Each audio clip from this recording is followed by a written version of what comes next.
Агай, мо жакында эле болуп өткөн Айзада эжебиздин окуясына сиз кандай карайсыз? Эми бул окуя абдан өкүнүчтүү.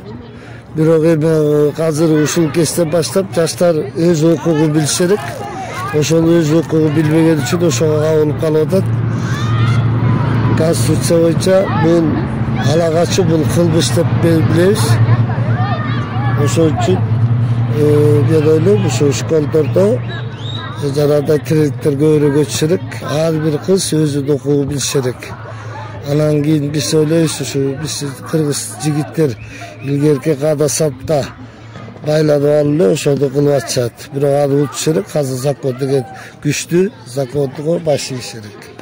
Сиздин оюңузча ала качуу бул кылмыш, Кылмыш, ала качуу кылмыш да бул.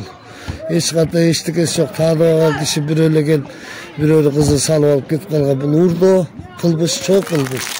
Мен ойлойм, буга чоң жасап бериш керек. Ошондо ана барып токтойбуз, ага чейин токтойбуз. Сиздин оюңузча ушул ала качууга кандай жаза берилүүсү керек? Айтып атпайбы, чоң жаза бериш керек. Аябай көп. 20 жыл эркинен ажыратып коюш керек.